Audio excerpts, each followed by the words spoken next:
오늘 말씀의 제목은 미신과 예언이라는 제목으로 하나님 말씀 나누고자 합니다. 우리가 사는 세상에는 다양한 종류의 미신이 있습니다. 일단 영미권 국가에서는요, 누군가가 이렇게 모여 있다가 그 중에 한 사람이 재채기를 하는 경우 바로 bless you라고 하는 말을 하는 장면을 발견할 수 있습니다. 아마 그 이유로 추측되는 게 아마 두 가지가 있다라고 이야기를 하거든요. 그 하나가 옛날에 이제 패스트로 인해서 중세 유럽의 거의 3분의 1 정도의 인구가 이제 감소했었던 그 큰 아픔의 기억이 있거든요. 그러니까 그 시절에 패스트가 수많은 사람들의 목숨을 앗아가던 그 시절에 그 병의 실체도 잘 몰랐잖아요. 그 시절에 누군가가 재채기를 하면 걱정하지 말라고, 너 아마 괜찮을 거다라고 하는 그 위로의 차원에서 God bless you라고 하던 말에서 아마 이것이 풍습이 되어 유래했다라고 하는 주장도 있고요. 또 옛날 사람들은요, 그들의 그 사고관 속에서 인간은 이제 영혼과 육신으로서 이제 구성된 존재인데 재채기를 잘못하면, 그러니까 재채기를 잘못하는 순간 이 영혼이 육신에서 빠져나올 수도 있다라고 생각을 했다고 합니다. 그런 의미에서 재채기를 했어도 괜찮다는 의미에서 이제 bless you라고 말을 했다는 설도 있죠. bless you. 네. 아마도 창세기에서 하나님께서 흙으로 인간을 이렇게 만드시고 하나님의 그 생기를 불어넣으셔서 생명이 되었다라고 하는 그 표현 때문에 재채기를 하나님의 생기로 이해했을 거라고 하는 주장입니다.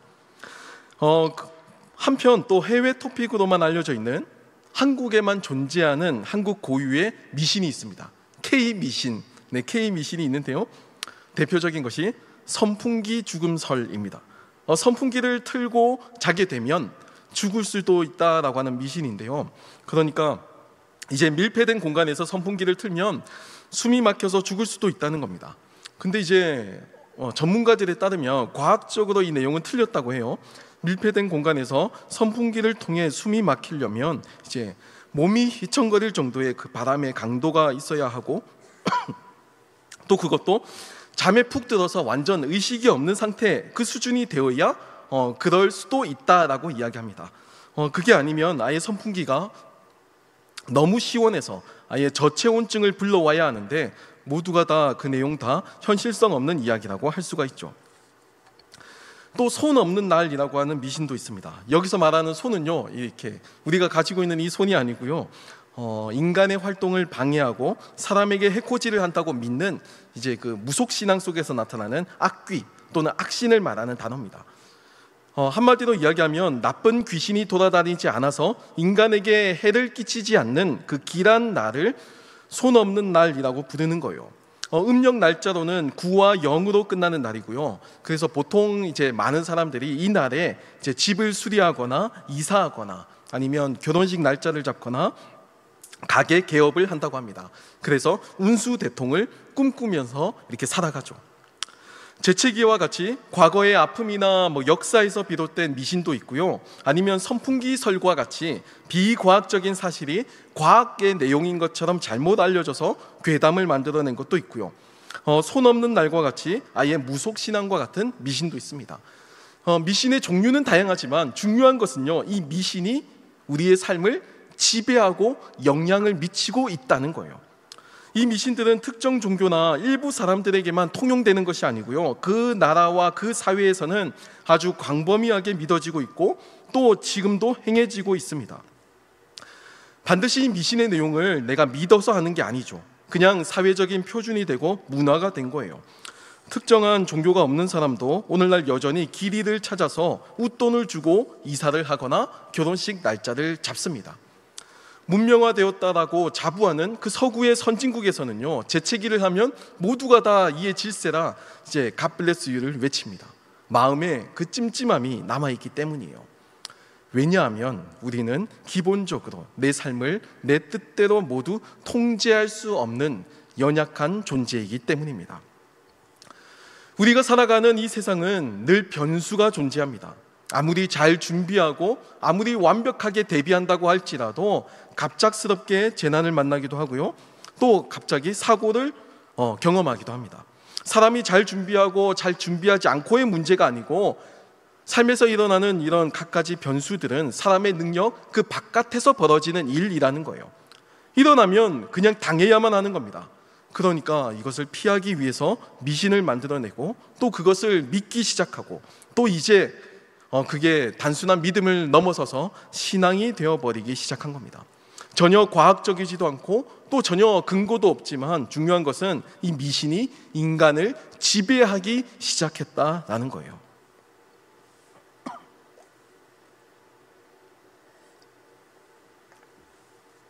오늘 본문에 등장하는 가이사랴는 욥바와 두로 사이에 지중해 연안에 위치한 도시였습니다. 더 북쪽에 있는 가이사랴 빌립보라고 하는 도시가 또 하나 있고요. 이 가이사랴는 그 밑에 있는 이제 팔레스타인 지역 안에 있는 도시였어요. 가끔은 이 가이사랴 빌립보와 이 가이사랴를 구별하기 위해서 팔레스타인의 가이사랴라고 불리기도 했지만 그냥 흔히 성경에서는 가이사랴 이렇게 불렸던 곳입니다. 조그마한 마을에 불과한 이 도시를 헤롯 대왕이 재건하고요. 또 웅장한 건물을 지어서 당시 로마 황제였던 아우구스투스를 기념하기 위해서 이제 카이사르가 황제라는 뜻이잖아요. 그 카이사르라고 하는 이름을 즉 가이사랴라고 하는 도시로서 개명을 한 곳입니다. 그러니까 이 가이사랴라고 하는 도시는요 철저하게 황제를 위해서 건설된 계획 도시이고 신도시라고 할 수가 있습니다. 그러니까 신도시의 특징을 가지고 있어요. 그에 걸맞게 위치는요 이 지리학적 위치는 팔레스타인 지역 안에 있었지만 그렇다면 헤브라이즘의 문명권에 있어야 되잖아요. 그런데도 불구하고 주 거주민들은요 이스라엘 사람들이 아닌 그리스 사람들, 헬라 사람들이 주로 거주하고 있었고 또 심지어는 황제를 기념하기 위해서 5년마다 한 번씩 경기 대회가 열리기도 했습니다. 다양한 문화가 어우러지는 지중해 연안이자 그리스인들이 주로 사는 그 이색적인 곳, 그곳이 가이사랴라는 도시였어요. 다양한 문화권에서 섬기는 신들이 넘쳐나고 있었고 또 로마 신화가 있었고 또 가이사랴라고 하는 이 이름과 같이 이 도시 전체가 하나의 거대한 신화 그 자체였습니다. 이 도시에 살면서 사람들은요 로마 황제가 가지고 온 그 평화에 감사하고요 이제 팍스 로마나를 기대했잖아요. 이제 힘으로써 억누로서 이루어진 그 평화, 폭력으로서 잠시 그 여러 가지 갈등과 힘을 억누르는 그 평화, 그것이 가이사랴의 상징이었다라는 겁니다. 황제를 신과 같이 여기고 황제가 가져온 그 평화에 감사했습니다. 그의 권력과 명예를 존경하고요 열광하며 살았고 적어도 그곳에서는 이 가이사랴라고 하는 이 도시에서는 로마 황제가 신이었어요. 뭐 이 황제가 진짜 신이냐 아니면 인간이냐 그 내용은 전혀 중요하지 않습니다. 그들에게 중요한 것은요 이 가이사랴의 안전을 지켜주고 이 가이사랴에 거주하는 사람들의 삶을 윤택하게 돌보아 줄 수 있는 능력을 가진 존재, 그런 정치적인 메시아가 곧 로마 황제였고요 가이사랴는 그 황제를 신으로서 섬기기로 선택한 겁니다. 가이사랴는 황제를 신으로 섬기는 거대한 미신의 도시라고 할 수가 있죠. 오늘 본문의 배경은 이 가이사랴에서 펼쳐집니다. 사도 바울은 가이사랴에 있던 전도자 빌립의 집에 머물고 있었고요 이때 어디선가 소식을 듣게 되는데 아가보라는 선지자의 예언을 듣게 돼요. 미신의 도시에서 사도 바울은 어떤 예언을 들었을까요? 여러 가지 미신들 속에서 이것이 진짜 예언이다, 이것이 정말 하나님의 말씀이다라고 어떻게 바울은 분별하고 선택할 수 있었을까요? 먼저 아가보 선지자의 이 예언을 들어보면요 이 아가보 선지자는 바울이 예루살렘에 가게 되면 유대인들에 의해서 결박당해서 이방인들에게 넘겨진다고 예언하면서 이것은 자신이 지어낸 말도 아니고 그냥 자신의 생각이나 자신의 추측도 아니고 성령님께서 직접 해주신, 성령님으로부터 직접 들은 말이라고 강조합니다. 이렇게 말하는 이유가 있어요. 가이사랴잖아요. 여기는 많은 사람들이 신의 이름으로 신탁을 하고 신의 이름으로 점을 치고 신의 이름으로 뭐 전쟁을 할지 아니면 경제 정책을 결정할지 이 모든 내용이 결정되는 미신의 도시였습니다. 그러니까 이런 내용을 그냥 한갓 우문, 풍문으로 듣고 흘려보내지 말고 성령님께서 직접 하신 말씀이시니까 사도 바울은 이 내용을 꼭 듣고 잘 선택하라고 이렇게 전달하기 위한 목적이에요. 그래서 굳이 이렇게까지 부연하고 있는 겁니다. 이 말을 듣고 사람들은요 놀라서 바울에게 달려가서 그 사실을 전합니다. 지금 당신이 예루살렘에 가게 되면 당신은 예루살렘에서 잡히게 되고 재판받고 죽는다고, 절대 예루살렘에 가면 안 된다고 전하기 시작했어요. 여기까지만 보면 우리는 역시 하나님 역시 정말 기가 막힌 타이밍에 우리를 돌보아 주신다, 아마 이렇게 생각할지도 모르겠습니다. 전도 여행을 하는 사도 바울을 지켜주시는 그 섬세한 성령님의 은혜와 그 음성, 혹시라도 예루살렘에 가서 죽을까 봐 미리 아가보 선지자 말씀을 통해서 가지 말라고, 너 안전하게 잘 살라고 이렇게 얘기해 주시는 하나님의 은혜를 떠올리면서 적절한 타이밍에 적절한 예언을 주셨다라고 생각할지도 모르겠어요. 만약 아가보 선지자의 예언이 맞다면 바울에게는 위험을 피할 수 있는 그 조기 경보 역할을 하나님의 예언이 하게 된 셈입니다. 자칫 예루살렘에 갔다가 결박당해서 목숨을 위협받을 뻔했는데 다행히 예언의 말씀을 통해서 그 위험을 미리 피할 수 있게 된 거예요. 하지만 오늘 본문에는요, 이 사도 바울의 반응이 전혀 다르게 나타납니다. 바울은 그 말을 듣고 자신의 행선지를 바꾸지도 않고요, 전혀 뜻밖의 말을 하면서 뜻밖의 선택을 합니다. 주님께서 아가보 선지자를 통해서 미리 경고를 주셨지만 그는 오히려 이것을 당연한 것으로 받아들이고요, 이렇게 표현하죠. 마땅히 주 예수를 위해서 결박당할 뿐만 아니라 예루살렘에 가서 죽을 것도 각오했다라고 이야기하면서 오히려 울지 말라고 그 소식을 전해준 사람들을 다독입니다. 한마디로 예루살렘에 가면 결박당하고 고난당하고 죽을 수도 있다고 하는 그 예언의 말씀을 듣고도 굳이 그 예루살렘을 가겠다라고 고집하는 거예요. 굳이 나는 그 예루살렘을 피하지 않고 가겠다라고 강행하는 겁니다. 성령님께서 친히 경고를 해주셨죠. 미리 피할 수 있는 방법을 주셨습니다. 그런데도 바울은 왜 이 예언의 말씀을 듣고도 그 고난의 길을, 그 죽음의 위험을 피하지 않고 그 길을 강행하려고 할까요? 아마 저희들은 이 바울과 같은 선택을 하지 않았을 겁니다. 하나님께서 피하게 하셨으니 정말 우리는 피해서 예루살렘만은 가면 안 되겠다, 이렇게 결론을 내릴지도 몰라요. 기도해봤더니 하나님의 응답이었어, 예루살렘에 가지 않는 게 하나님의 응답이었어, 아마 그렇게 이야기할지도 모르겠어요. 사실 바울은 가이사랴에 도착하기 전에도 이미 예루살렘에 가지 말라는 제자들의 만류를 들은 적이 있습니다. 사도행전 21장 4절 말씀을 보면요, 제가 읽어드리겠습니다. 제자들이 찾아 거기서 이레를 머물더니 그 제자들이 성령의 감동으로 바울더러 예루살렘에 들어가지 말라 하더라라고 전합니다. 여기서 제자들의 말은 미신도 아니고 확인되지 않은 정보도 아닙니다. 개인의 추측도 아니고 카더라 하는 그런 통신도 아니에요. 가짜 뉴스가 아니었습니다. 성경은 분명히 성령의 감동으로라고 전하고 있어요. 사도 바울의 입장에서는요, 성령의 감동으로 제자들이 먼저 예루살렘에 가지 말라고 1차 권면을 했고, 그 다음에 또 오늘 본문의 아가보 선지자의 예언을 통해서도 너 예루살렘 가면 죽어, 너 예루살렘 가면 죽을 수밖에 없어, 이렇게 다시 경고를 듣는 셈입니다. 그런데도 바울은요, 전혀 흔들림이 없어요. 왜 그는 흔들리지 않고 끝까지 예루살렘에 가고자 고집했을까요? 이것은 바울이 예루살렘에 가는 것을 자신의 소명으로 받아들이고 있었기 때문입니다. 바울에게는요, 예루살렘에 갈 것이냐 가지 말 것이냐 옵션이 없었어요. 바울에게는요, 고난이 있느냐 없느냐 전혀 고려 대상이 아니었습니다. 바울에게는요, 내가 꼭 예루살렘에 가서 그들에게 복음을 전해야 할 것이다 라는 그 소명감만이 남아 있었다라는 겁니다. 앞서 제가 소개한 각국에 존재하는 미신은요, 다양하지만 사실 그 목적은 동일해요. 모두가 다 미신에는요, 내가 해코지 당하지 않기 위한 목적에서 생겨납니다. 여러분, 미신을 한번 잘 살펴보세요. 외국이든 국내든 모든 종류의 미신은요, 내가 해코지 당하지 않기 위해서 계획되어 있고 디자인되어 있어요.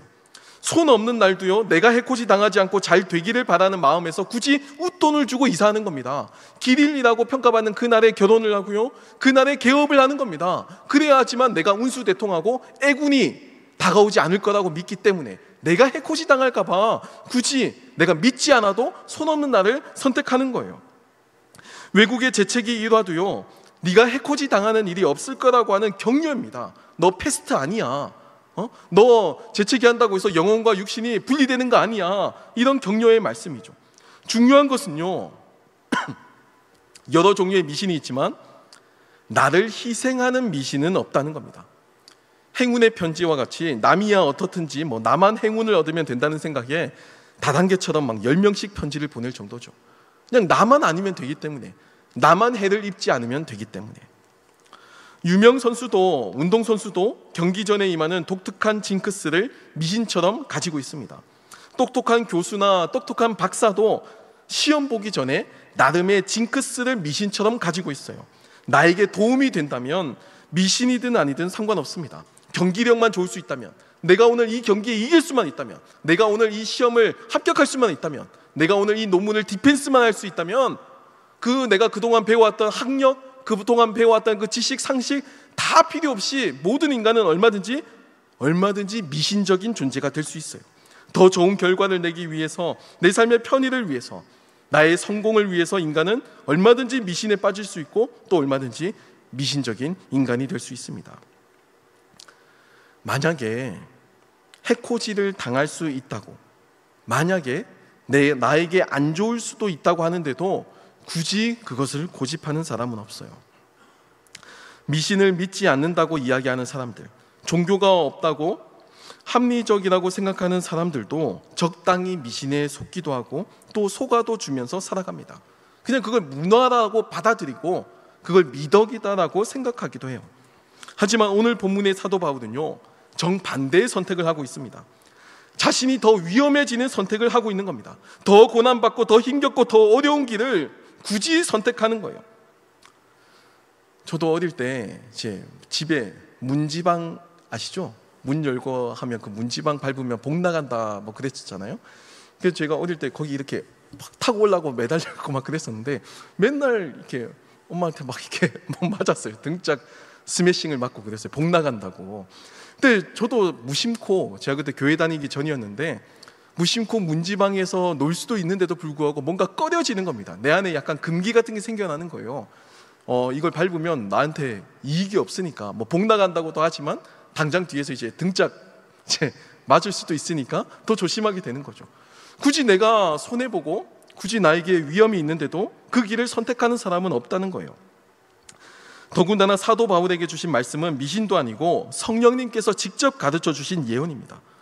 그런데도 바울은요, 그 결심에 흔들림이 없어요. 바로 거기서 미신과 예언의 차이가 나오는 겁니다. 많은 사람들이 예언을 통해서 미래에 일어날 일을 알고 싶어 합니다. 내 삶이 어떻게 될지, 또 어떤 공부를 해야 더 성공할지, 무엇을 해야 더 운수대통할지 관심을 가지죠. 심지어 기독교인들도 마찬가지입니다. 이런 말해서 좀 죄송하긴 하지만 내 삶에 도움이 된다면 크리스찬도 점집에 가기도 하고요, 타로점을 보고 부적도 받고 미신도 따를 정도예요. 심지어 기독교 안에서도 이 예언의 문화가 하나의 사업으로 자리 잡았습니다. 제가 예언을 다 부정하는 것은 아니고요, 성령님의 초자연적인 역사는 지금도 일어난다고 저는 고백합니다. 저는 그렇게 믿어요. 예언의 은사는 지금도 존재하고 있습니다. 하지만 이 예언을 비즈니스로, 이 예언을 미신으로 바꾸어서 섬기는 사람들도 있다는 겁니다. 예언을 통해서 내 삶이 잘 되기를 바라는 마음에서 예언을 듣고 싶어 하죠. 그런 사람들은요, 혹시라도 내 생각과 다른 예언이 나오면 내 생각을 고집하면서 설득하기도 합니다. 그 잘못된 거 아니냐고, 다시 한번 보라고. 그게 인간이에요. 인간이 이렇게 연약합니다. 과학이 발전하고 똑똑하고 또 사회 지도층이라고 떵떵거려도 미래는 늘 불안하잖아요. 언제 어떻게 될지 모르는 게 인간입니다. 그래서 흔들리는 거예요. 그게 인간입니다. 하지만 성경에서 말하는 예언은 나의 관심사와는 전혀 상관이 없어요. 예언은 오직 하나님의 관심사만을 담고 있습니다. 하나님께서 하나님 자신의 뜻을 가르쳐 주시는 것, 하나님 자신의 뜻을 보여주시는 것이 바로 예언이에요. 지난주에 담임 목사님께서도 이제 예언에 대해서 말씀해 주시면서 공동체를 세우고 다른 사람들을 위하고 하나님께 영광이 되는 그런 말들이 사실상 예언이다라고 말씀해 주셨는데요, 예언은 개인의 미래를 보여주기 위함도 아니고요, 하나님의 뜻을 가르쳐 주는 것, 그게 예언입니다. 그 안에 미래에 대한 소식도 일부분 담겨져 있을 수도 있어요. 현재의 삶을 재조정해야 할 필요가 나타나기도 합니다.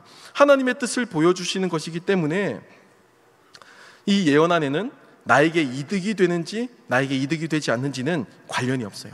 그게 성경에서 말하는 예언입니다. 아가보 선지자는 하나님의 뜻을 받아서 바울에게 예언을 전했습니다. 하나님의 뜻을 전한 거죠. 여기서 중요한 것은요, 여러분 성경을 보시면 사도 바울이 예루살렘에 가면 붙잡힌다라고만 했지, 잘 보세요. 예루살렘에 가라거나 예루살렘에 가지 말라거나 그렇게 얘기하지 않으셨습니다. 예루살렘에 가면 너는 붙잡혀서 고난을 받을 거야 라고 보여주신 거예요. 판단은 바울이 하는 겁니다.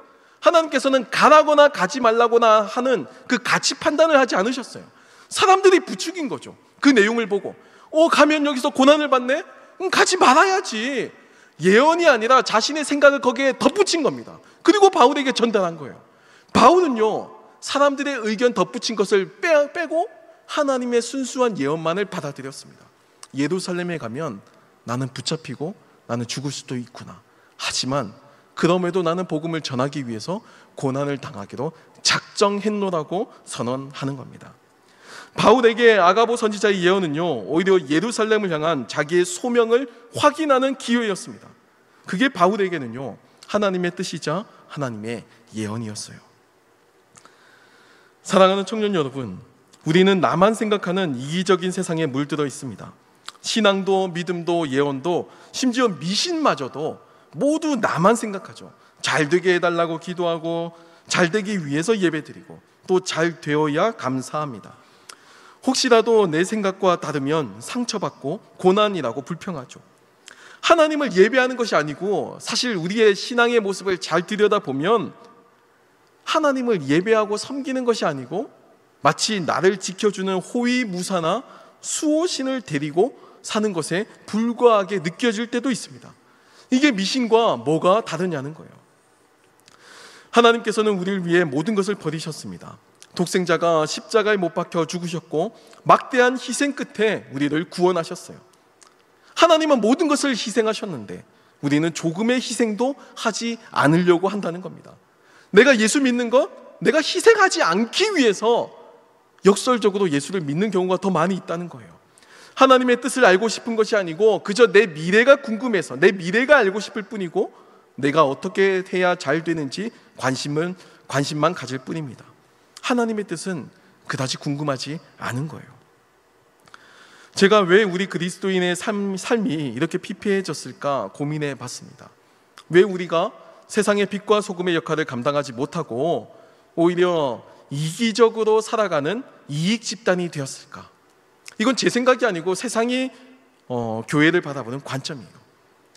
제가 전에도 말씀드렸지만 교회는요, 여전히 그리고 지금도 강력한 힘을 가지고 있습니다. 이건 제가 목사라서 하는 말이 아니고요, 일반적으로 그냥 세상이 바라보는 교회에 대한 평가예요. 교회는 지금도 여전히 강력한 힘을 가지고 있어요. 제가 한 가지 예만 말씀드리면요, 우리나라 역사상 단 한 번도 개신교인들의 마음을 사지 않고 대통령에 당선된 사람은 존재하지 않습니다. 정치권에서 교회는요, 왕권이라고 표현하면 그렇지만 대권을 결정하는, 향방을 좌우하는 절대적인 집단으로 치부돼요. 선거철 되면 교회에 언제나 불나죠. 어떤 형태로든 교회에 가서 교회를 통해서 어떻게든 인지도도 쌓고 홍보도 하고 그렇게 하는 겁니다. 강력한 힘을 가지고 있죠. 유럽이나 미국, 심지어 남미도 어떤 정책 속에서도 어떤 정치적인 입장이든 좌든 우든 상관없이 그 이면에는 교회가 자리하고 있습니다. 교회의 정책들, 교회의 어떤 가치들, 기독교적 윤리가 그 안에 다 토대하고 있다는 겁니다. 미국 정치도 마찬가지죠. 기독교 현실주의라고 하는 그런 정치적인 내용을 그대로 가지고 민주적으로 해석하고 적용하고 있어요.